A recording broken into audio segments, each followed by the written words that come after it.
मैं तुमसे बहुत प्यार करती हूँ फरहाद। जब तुम्हें मामूली सा दर्द होता है तो दिल करता है काश किसी तरह मैं उसे ठीक कर सकूं।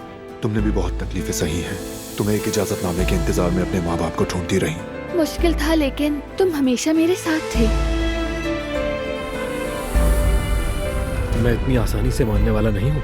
कोशिश करती रहो, जैसे तुम करती हो वैसे मैं भी करूँगा। ये तुम्हारे लिए है। सारे ही मेरे खून के प्यासे हो गए, कम से कम आप तो मेरा साथ न छोड़ें।